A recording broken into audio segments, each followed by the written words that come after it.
you and I are going to be successful as Christians, one of the things that we need to learn to beat in our life is discouragement. It's just very, very difficult. I would even say probably impossible to live a godly Christian life for any period of time without going through a time period when things just aren't going right. You know, where the bills pile up or everything seems to break or people turn against you or all of those things and more. And we can become very discouraged during those times. And there's kind of a Christian myth out there that if you're walking the Christian walk, if you're obeying God, if you're doing God's will, that things will go well for you.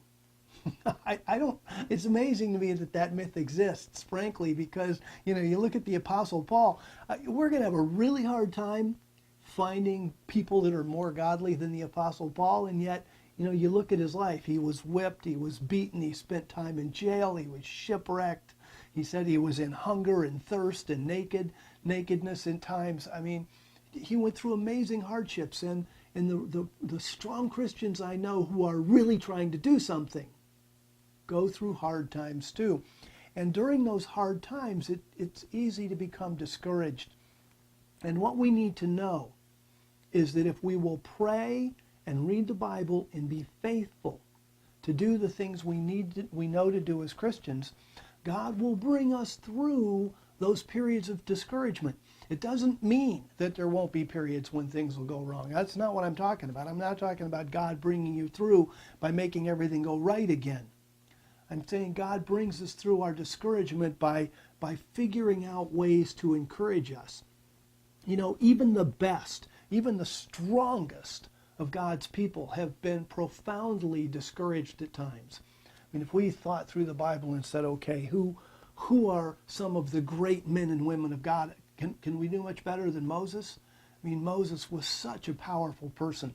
But you think about it. When he was 40 years old, he tried to deliver the children of Israel. He tried to bring them out of Egypt, and he ended up killing an Egyptian.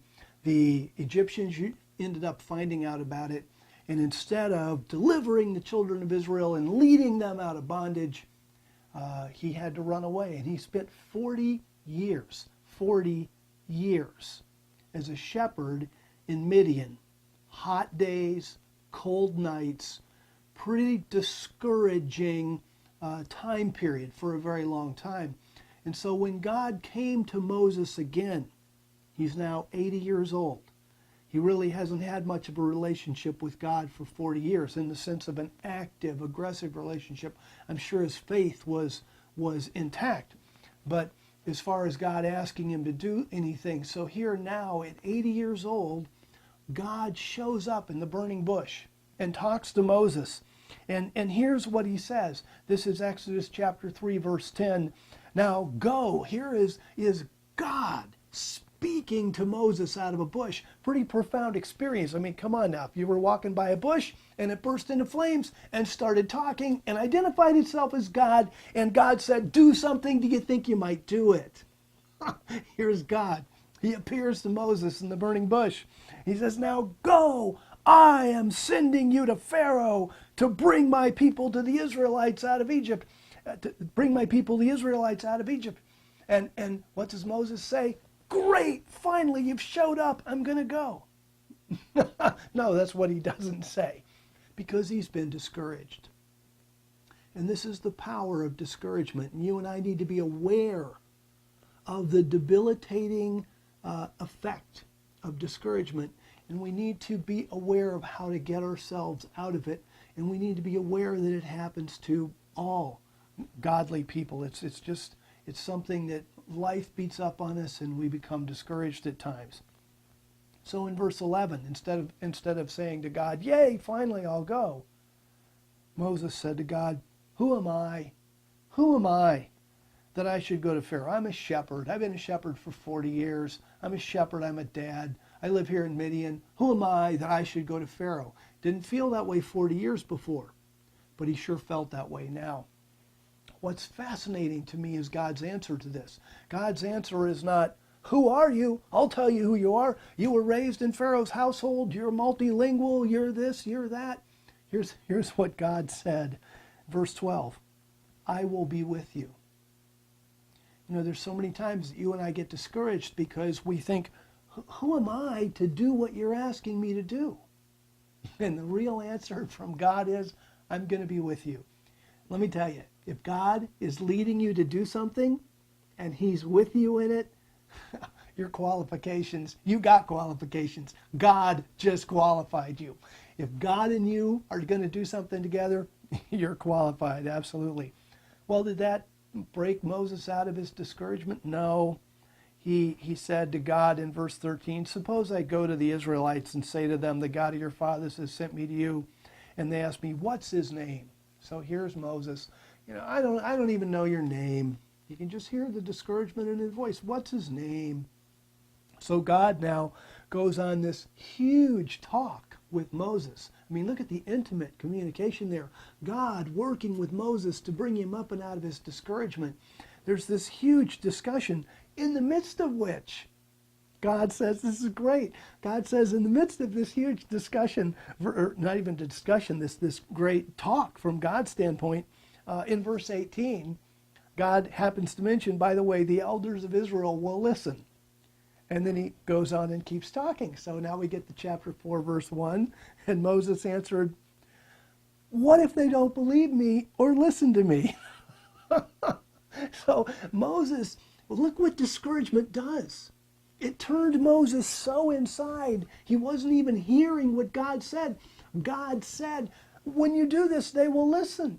And here's Moses, right after God says it, turning back to God and saying, what if they don't believe or listen? You can just see God going and pulling out his God hair, going, what is going on down there? He's not even hearing me. But that's what discouragement can do. Discouragement can close our minds to possibilities. So God gives Moses some miracles to do. You know, throw your stick on the ground, it becomes a snake. Put your hand in your shirt, it turns leprous. God says, okay, I'll give you some signs so that they'll listen. So now Moses, you know, God's going to be with them, and the people are going to listen. And so Moses, what's he say in verse 10? He says to Yahweh, it's chapter 4, verse 10, oh Lord, I've never been eloquent, neither in the past nor since you've spoken to your servant. I'm slow of speech and slow of tongue. I'm not eloquent is a good way to understand it, to translate it. Moses wasn't saying he stuttered or he had a speech problem. He's got to present himself in Pharaoh's court. And then he's got to lead like 3.5 million Israelites. And he just says, I'm just not eloquent. I can't motivate people like that.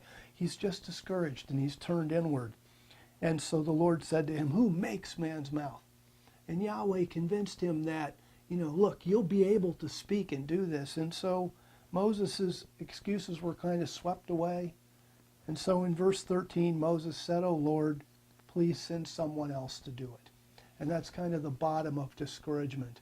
But the bottom of discouragement, I don't even want to do it anymore. I'm not interested. Just send someone else. Why do we see this in God's word? Because I'll tell you, if Moses got this discouraged, and look what he did. He went back into Egypt. He delivered the children of Israel. He marched them around the wilderness for 40 years. He was the quintessential leader. My goodness, if Moses can go from that far down to that far up, then there's hope for any of us. Absolutely. There's no need for us to stay in discouragement. Discouragement can be very debilitating. But if we're willing to do what it takes to hang in there with God, God will break through our discouragement, and the kind of the dark night of the soul will go away, and we'll find that we're doing great things for God and we're excited about it. So if you're discouraged today or disencouraged, it's a time to know, hang in there. God will work with you like Moses. You will see victory. God bless you.